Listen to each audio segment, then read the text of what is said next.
the big thing is really looking at those environmental distractions. Those environmental distractions for kids are huge. Hey everyone, this is Yvette Hampton. Welcome back to the Schoolhouse Rocked Podcast. I'm back today with my friend Katie Waalkes, and we are talking about the highly distracted homeschool mom. If you listened on Monday and on Wednesday, maybe you are one of those highly distracted homeschool moms like Katie and I are. And if you are, you're in good company, and we are in good company. And I wish we could all sit down and have tea with one another and just encourage each other, because it can be a little bit overwhelming sometimes. But you know what? I love that Katie pointed out that there actually are some benefits to being distracted. As we walk through this journey with our kids, I think what it all comes back to is that we're just people, right? I mean, we're just humans. We're not perfect in any way. We're sinful human beings, and we're doing the very best that we can. And really what it comes down to is, what are we doing? What's the most important thing we're doing with our kids? Are we leading them to Jesus?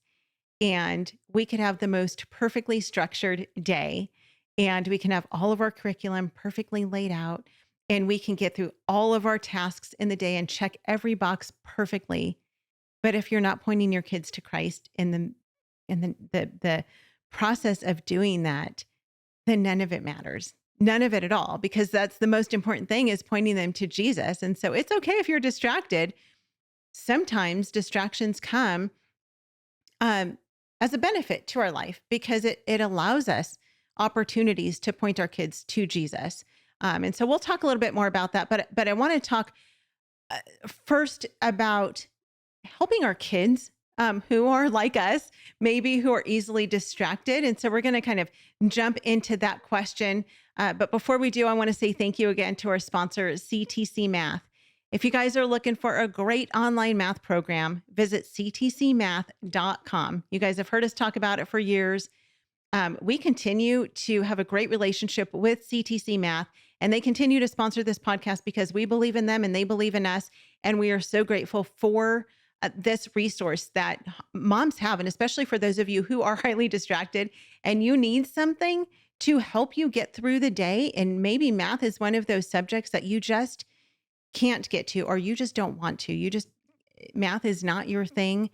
CTC Math is such a great opportunity for you to get your kids to sit down and learn math without you having to take the time to do it. So try them out, ctcmath.com. So Katie, let's talk about kids for a few minutes. I think most of us, even those type A moms who have it all together, if she's got more than one kid, it's likely that she probably has a child who is highly distracted and who just has a hard time focusing. So what encouragement can you give for those moms? Well, the first thing is just to be patient with your kids, and understand that it's a process and that there are training things that need to happen. This is not something for most kids that comes supernaturally. Yeah. And then the big thing is really looking at those environmental distractions. I know we talked about that on Wednesday, but those environmental distractions for kids are huge. We as homeschool moms oftentimes look at all the Pinterest boards of all the pretty homeschool rooms, and we want to have the charts on the walls and the fun colors and all the paintings and all the things. And in reality, typically the highly distracted homeschooler children are going to get distracted by those things. And they actually do better typically in a more minimal environment. And that doesn't mean you have to be a minimalist or your whole home has to be minimal, but maybe that means that child needs to work in a different atmosphere than the rest of those places. Maybe if you have a homeschool room, they need to do better in the living room than working with everybody else.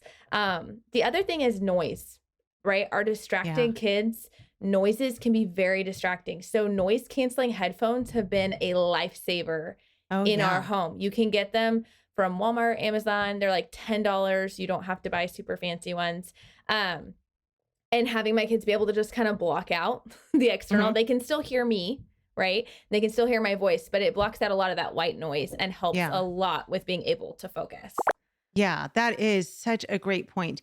And it's just so funny as you're talking, and it's like, yep, that's me. I cannot focus if it's something that I need to focus on. Yes.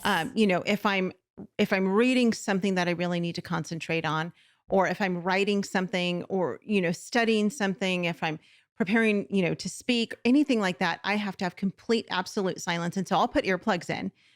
No, sometimes I'll go to the library and I'll just put earplugs in. I cannot have any distractions around me because otherwise I just can't focus on what I'm trying to do. But my husband is the complete opposite. He and my oldest daughter, actually both of my girls, to a point, they need to have something going on in their ears in order to be able to really focus and concentrate. Yes. It's the most interesting thing. And when Garrett was going through college, he would listen to music loud as he was writing his papers. And I was like, how in the world? And he would say, I can't write without listening to music. I have kids like that as well. And oftentimes it tends to hit around middle school, at least in our home, is when they start needing that music more. We have boundaries around that. So if you have kids who love to listen to music, at least in our home, what we have found to work is we say you can have music, but it has to be without lyrics. Because the second there's lyrics going, your mind's kind of getting spent in two different places. Right. And so, in most homeschoolers' minds, they probably envision, classical music being played throughout the home, Mozart, Beethoven. Right. Instead, in my home, I gave the parameters that it had to be without lyrics. And so we end up with a ton of techno music, which just kind of like, oh, that's funny. makes me crazy. But my boys are actually able to listen or to work so much better when they have that going. They also enjoy like the Piano Guys where they do all the fun music parodies and things like that. And so there are a lot of things that they just enjoy listening to, and it really does help them focus. So you have to find what works for you and your child, and don't assume just because something doesn't work for one that it won't work for the other. It's worth trying. And reducing the visual distractions. So I talked about the visual distractions on the walls, but for kids, sometimes making little barriers, taking those project boards that you can get from Walmart, like for science fairs, or even some manila file folders and taping them together to give your child a little bit of a private workspace. We also are a family who we're very picky about when we work all together. So we come together for group subjects, but when they're working individually, they kind of scatter throughout the house so they don't get distracted by each other. So just thinking through what works for you and your children is a huge help in that area. And then, of course, like what we were talking about the other day is teaching your kids how to make lists and the importance of lists. One of the greatest benefits of homeschooling is that there is not a classroom in the world that I know of where a teacher can take each individual child and say, okay, here is your learning style and here are your learning abilities. And, oh, Johnny needs noise canceling headphones and, Michael needs techno music playing in his ears. Okay, let me cater to each one of these child's, needs. You can't do that with kids in a classroom, but as their mom, we get to focus on what their needs are, what their abilities are, what their capabilities are. And we can really help them to learn and to be able to focus on the task at hand. And it's part of our job as their mom to teach them how to do those things, right? And in teaching them as their homeschool teacher, we have such an advantage over kids who are in a classroom. Kids, as we talk to moms, and still there are so many moms, especially those new homeschool moms, who think that when they sit down and read with their kids need to sit on their little carpet square with their legs crossed and their hands in their laps, crisscross applesauce, and be totally silent so that they can hear the book that you're reading to them. And every seasoned homeschool mom that I know will tell all of the new homeschool moms, no, your kids need to move. They need to do something with their hands. They need some kind of what a classroom teacher would think of as a distraction, right? Our kids need that. They need Play-Doh. They need to draw. They need to color. They need some kind of fidget in their hands. They need to be flipped upside down, standing on their head so that they can listen to what it is that you're saying to them so that they can actually learn. And so what a classroom would see as a distraction, we get to see as homeschool moms as an advantage to teaching our kids in the home. And it is such a privilege. I love homeschooling. I love being able to know that my girls need to listen to music when they Yes. really need to concentrate on something, and that's what works for them. So let's take a break. We'll be right back. We want to thank all of our sponsors for making this show possible: BJU Press Homeschool, CTC Math, Apologia, and IEW. Without them, we wouldn't be able to do this. Visit the show notes for links to these great companies and thank them for supporting the Schoolhouse Rocked podcast. We are back with Katie. So this has been such an encouraging week. I've loved talking about this. There's some strange comfort in knowing I'm not the only one. And I'm not crazy. I'm not crazy to be easily distracted. I think you said I think it was part 1, you talked to a lot of moms Yeah. who deal with this. And I do too. I mean, it's a real thing. And sometimes you talked about how there can be strengths to it. But there can also be real blessings to distractions, right? Yeah. Talk about that. How can distractions in our day sometimes turn into an actual blessing for our kids? Yeah, I think the big thing is like going back to that definition that we're talking about how it can be something good or something bad that pulls us away from what we should be prioritizing.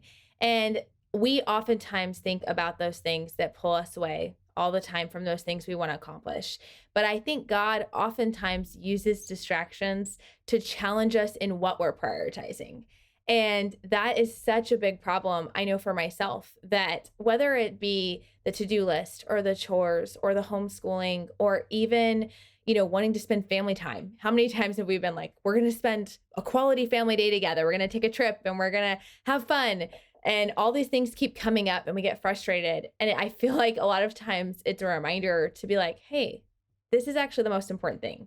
Yes, Yeah. your kids are fighting right now, but you get the opportunity to teach them conflict resolution skills.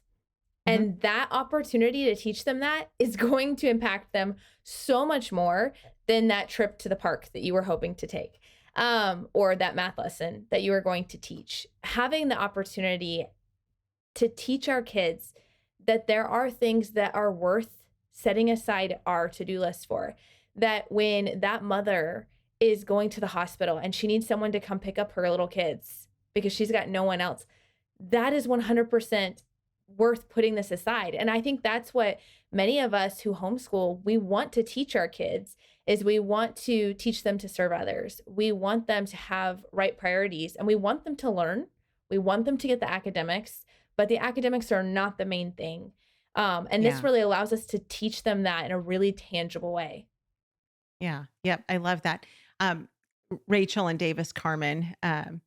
Rachel is by far one of my greatest mentors. I love her. And one of the things that I've learned from them is character over curriculum. Mm-hmm. And that it's so much more important to build the character into our kids. And so, as you're saying, as the day goes on and our kids are arguing with each other, or there's an opportunity for them to, maybe help the neighbor bring in her groceries, that math book is still going to be sitting on the table in 15 minutes. Mm-hmm. It's okay if it doesn't go perfectly by your schedule. Let them go be a blessing to the neighbor, or take the 10 minutes or sometimes hour that it takes, or however long it takes to teach our kids conflict resolution, and being able to just pour into their character, because that's part of life. It's part of school. I mean, homeschooling, like you said, the academics are just the icing on the cake. We're preparing our kids for life. And so we tend to just focus so much on the academics, and we've got to get this done. We've got to get these worksheets done. We've got to get this curriculum done. We've got to get to the end of the book.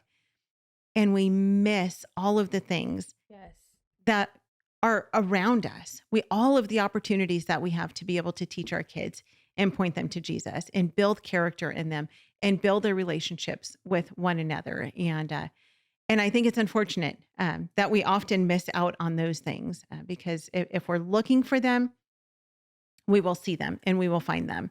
But when our kids are separated from us for 40 some hours a week, we miss out on a lot of opportunities to build character, to build godly character into them. So yeah, that is a great advantage. I love that so much. What is one last bit of encouragement or advice that you can give to our audience?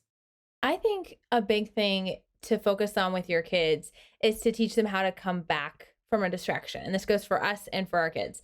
So we know distractions are going to come. We can reduce them, but we can't remove them because God didn't create us to have our own perfect bubble for our glory, right? It's for his glory that we were put on this earth and to serve others and to serve him.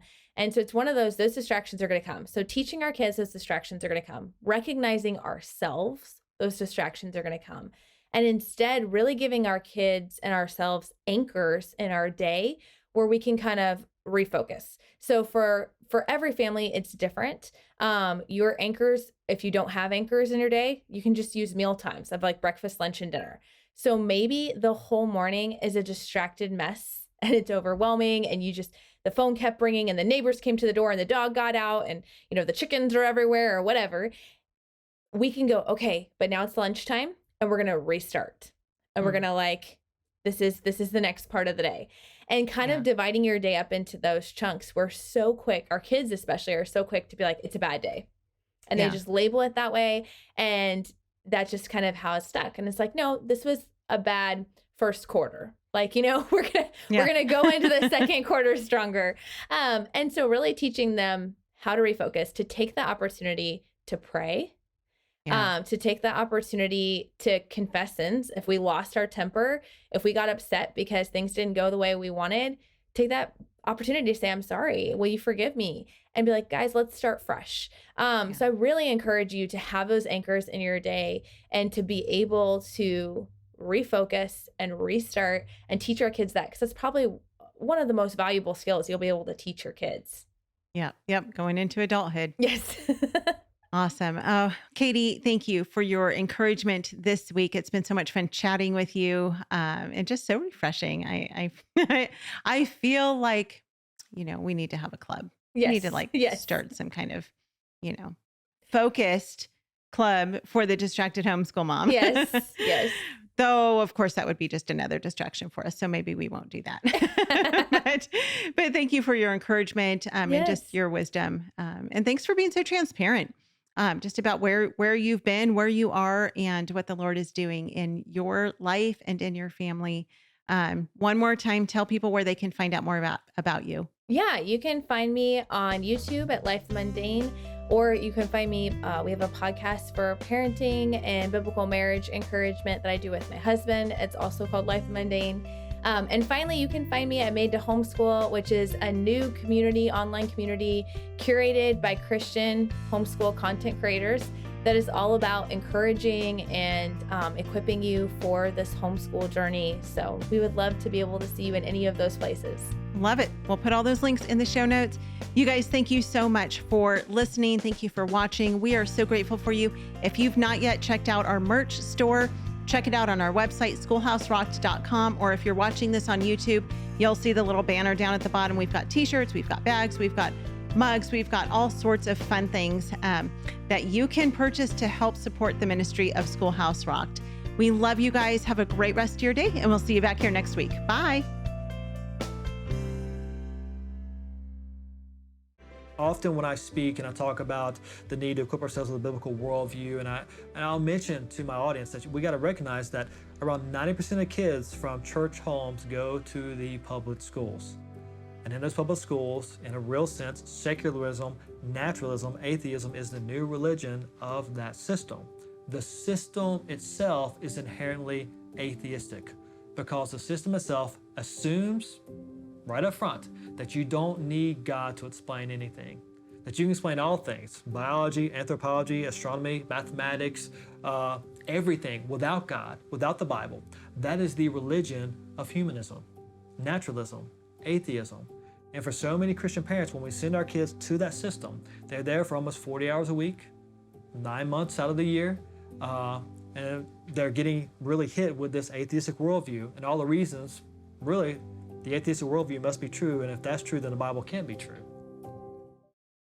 People say that if you homeschool, you get a second chance at your own education. And, I heard that along the way, and being a kind of bookish sort, I thought, hey, that sounds great. Get to go back to school and fill in all those gaps from along the way. And it's really true that you get a second chance at your education, but it doesn't mean what you think it means, because education is not what we think it is. Most of us, especially those of us who grew up in a public school environment, really do understand education to be the acquisition of facts, data acquisition, right? Mastery. And very few of us grow up in an environment where we understand education to be a little more philosophical. The opening of a mind to contemplate its self-thinking and to come to understand what manner of creature it is and what manner of creature it's not. I like to say that education can't save you, but it can put you in the proper mindset to see that you need saving.